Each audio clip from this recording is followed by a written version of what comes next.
What I'll cover for you today over the next 25 minutes is what's the concept of the corporation as studied by Peter Drucker in 1946, and there's a reason why I start with that. Then I'll talk about what has been early machine automation across the world. Then I'll talk of digital automation. Then I'll talk of automation and structures and what happens when you automate an organization and what happens to a structure within the organization.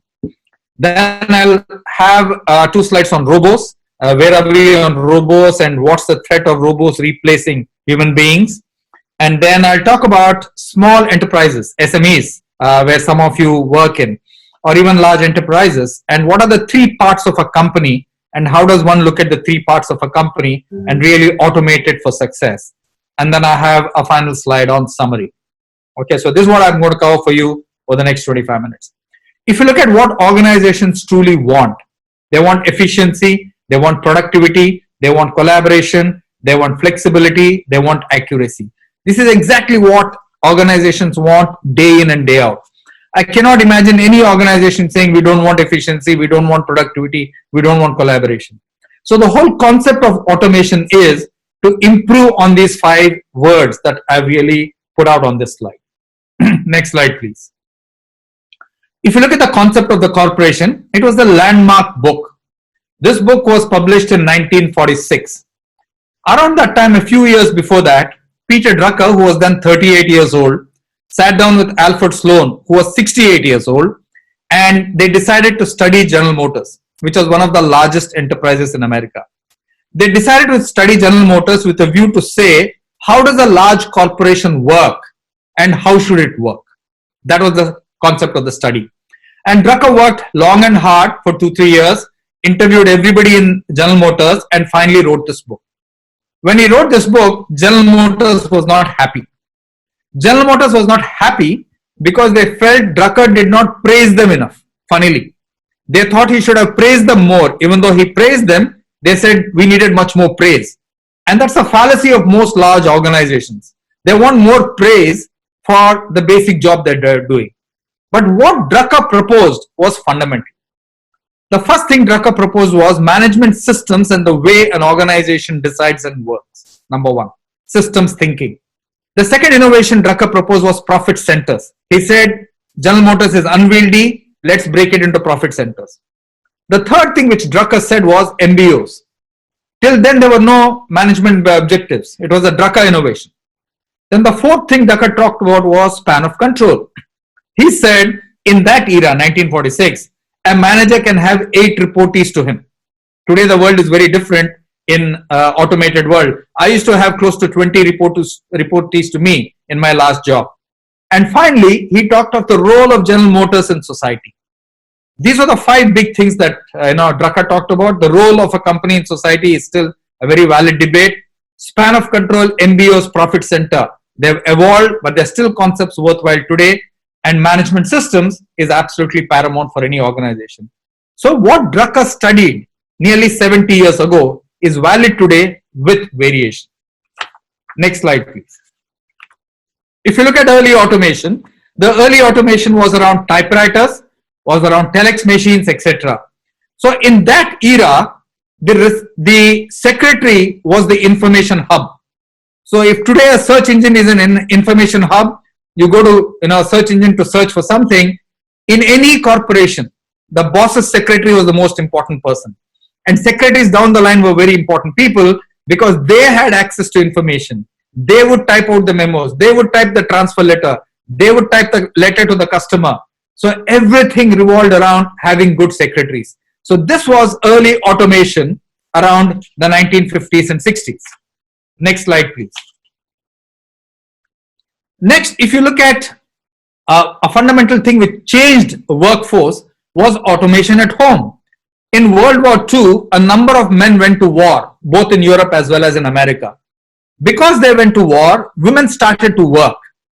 And what really helped women work in the workplace was the concept of the refrigerator, which is the 1951 advertisement I'm showing you here, the concept of the microwave oven, the concept of the dishwasher, the concept of the washing machine. These 4 helped women to work.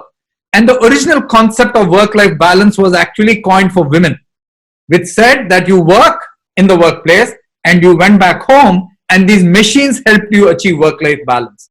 And if you look at the picture to the right there, a refrigerator of a household full, look at the simple cue that fresh fruit can be kept fresh in a refrigerator. That was the cue to refrigerators in the year 1951. So these, vehicles at home, these machines at home ensured that women came to the workplace. And after that, there's been no looking back. Next slide, please.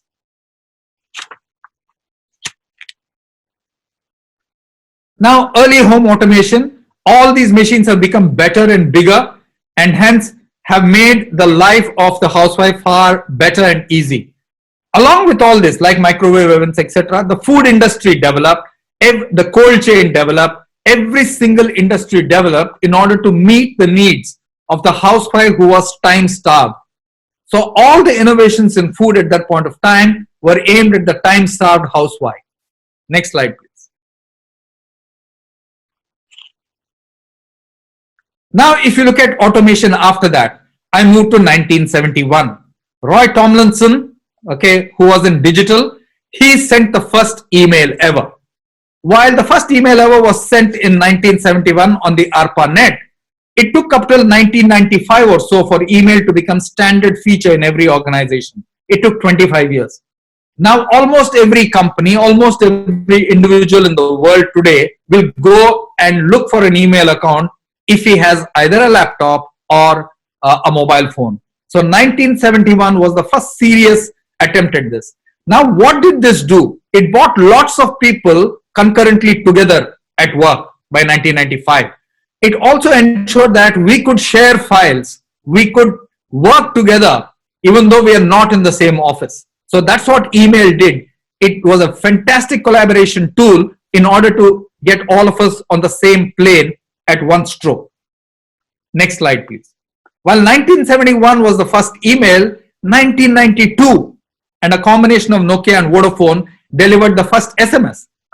Imagine in that era there were pagers and there were phones.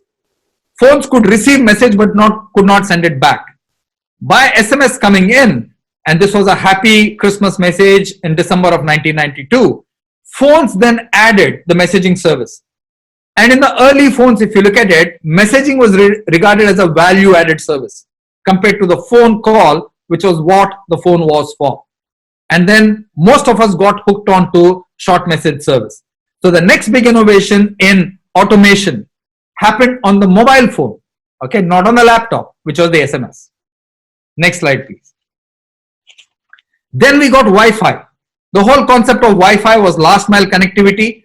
This was known as IEEE, and Interbrand, the company, branded it as Wi-Fi, which is wireless fidelity, and then marketed very well. So today, wherever you go, the first thing you look for is there a Wi-Fi network?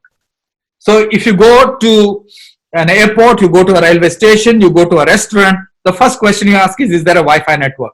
And that helps you stay connected, both with your office mail, with your personal friends and everybody. Imagine the day when airplanes will have Wi-Fi in the flight. I guarantee you that people will fly from Bombay to Delhi, a 2-hour flight.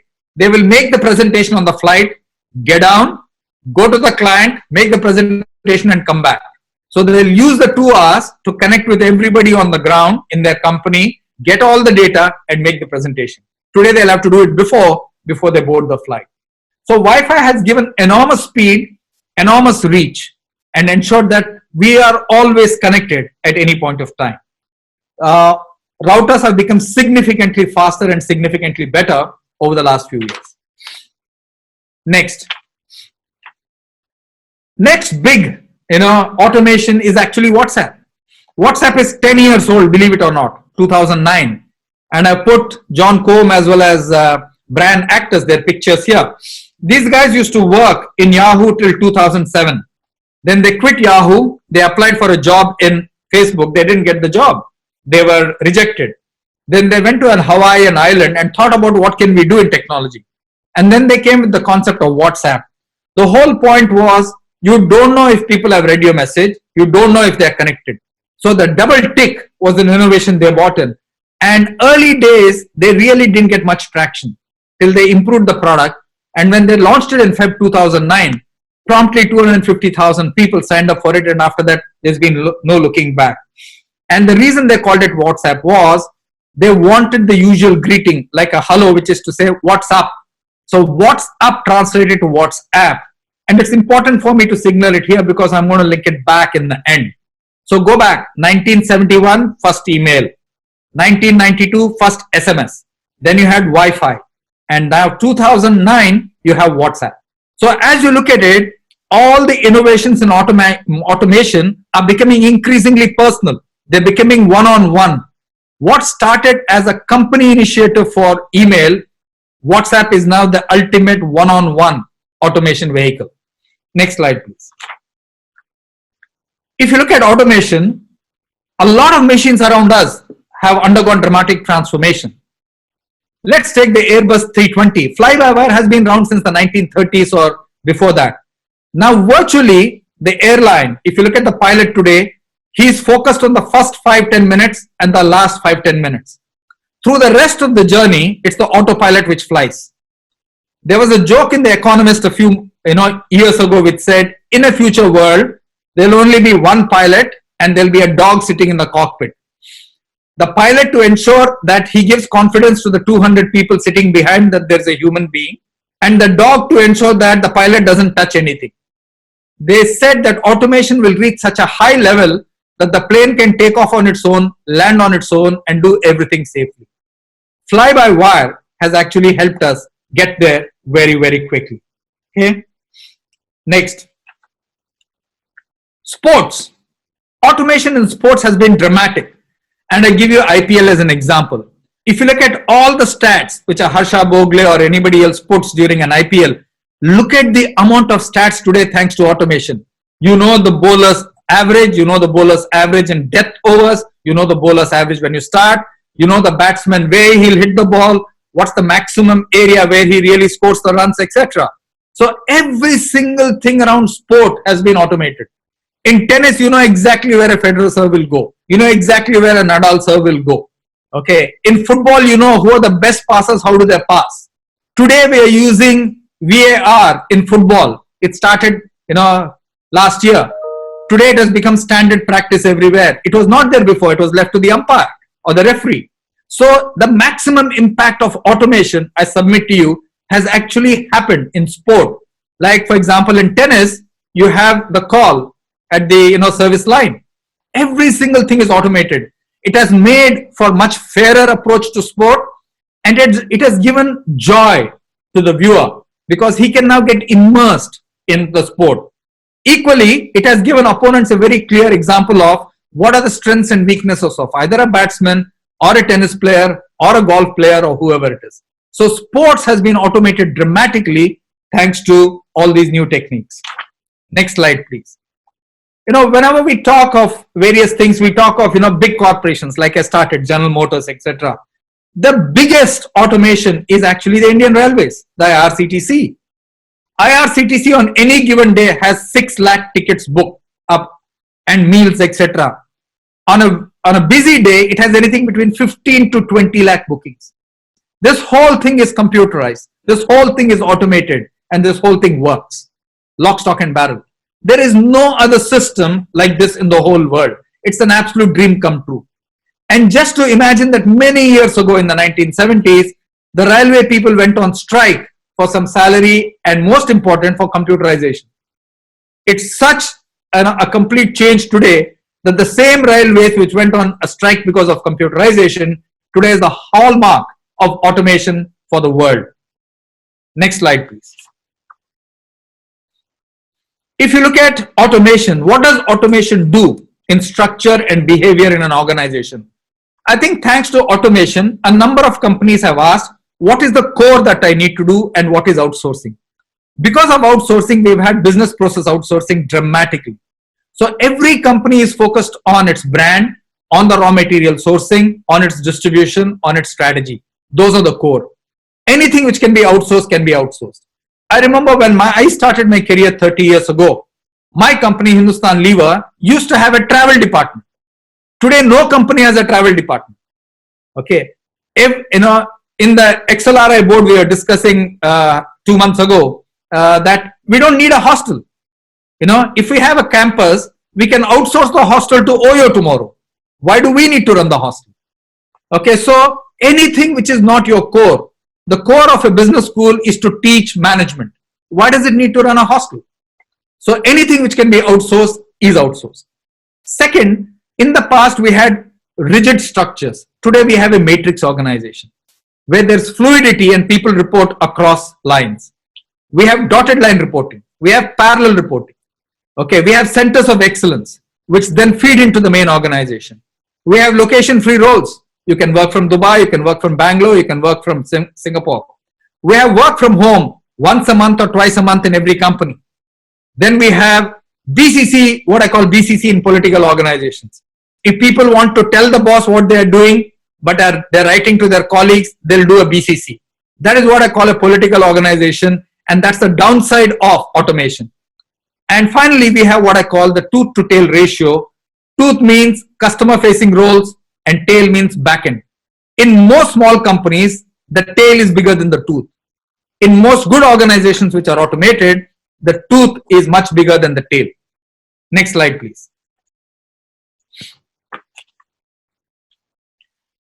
Artificial intelligence, machine learning, IoT were on even before COVID started.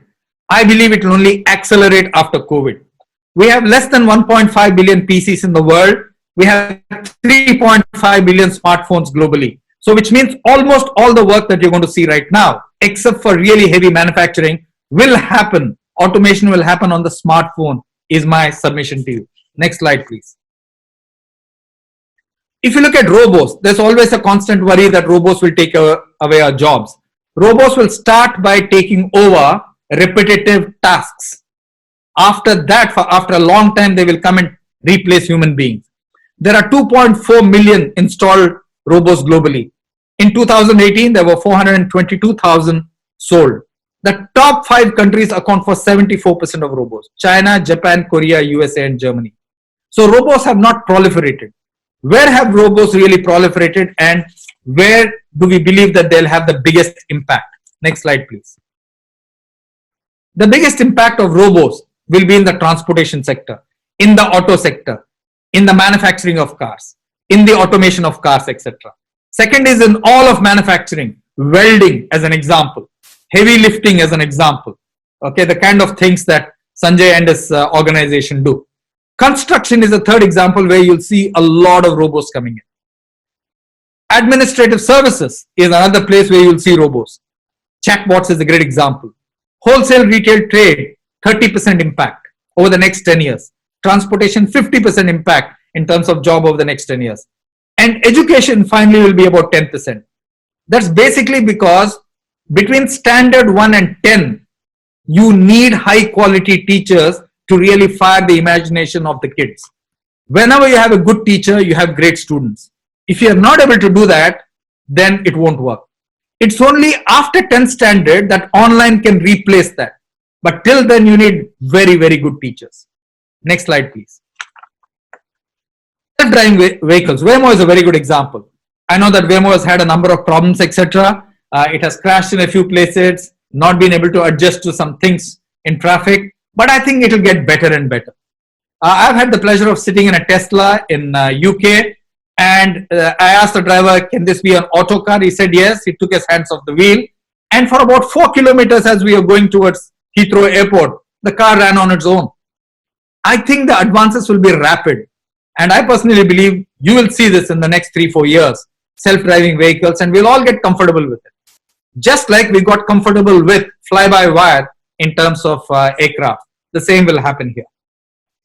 Next slide, please. What startups truly want at this point of time is to be lean, is to be agile, and is to scale up quickly. This is what they want. Next slide, please. If you look at any organization, big or small, there are 3 blocks to an organization. There is a backend where you buy raw material, you're getting buying efficiency, you're doing vendor managed inventory and things like that. Then you have the engine room, which is the production, where you manufacture your product or good or service. Then you have key metrics there, and then you look at variance. And then you have the front end, which is customer facing, supply chain, revenue management, inventory management, etc. Now, if you look at customer and front end management, it has always been left to the sales guys. Today, if I want data, I can get it from the sales guy, I can get it from IT, I can get it from finance, I can get it from anybody. What terms are used by which customers is getting more and more transparent. The key across this chain is to get as much information in an open, honest manner as possible so that everybody in the chain has that information. If you look at the back end today, all procurement managers used to rely on their relationship with the supplier to say, he does this for me. That is being disrupted right now. In the last 4 years, we've had a new concept called MRO, which is maintenance, repair and operations, or maintenance, repair and overhaul. I'm giving you 3 examples. Moglix is a company, Industry Buying is a company, Bulk MRO is a company. These are 3 companies already here. They're young companies. We are already using them in the company I work, and a lot of work is being done in terms of taking out cost of buying. What are they doing? If you're buying a refrigerator, if you're buying a bottle, you're buying anything, you give them the specs, they aggregate all the demand for many clients and give you the best rate. Today, they are committing to a 3 to 5% savings as a result of this. The engine room, Frederick Taylor studied time and motion study many years ago, and we have systematically got better and better and better at it in terms of driving efficiency. In terms of the front end, the earliest you had as a vehicle in your hands, if you're a customer facing guy, was a pager. After that, we moved to a smartphone. Today, wherever you're in the world, you can log on to your smartphone, you know exactly what the customer account is, how much he's bought, what he's paid, every single thing. So information and trying to get as much information as possible by automating is the real engine for every single company. Next slide, please. So the cloud grew with Amazon in 2006. So small companies would have no access to IT infrastructure. Today they have full access thanks to the cloud. And this will only get better and better. Salesforce is a great example. You can ensure that the full thing is done by them.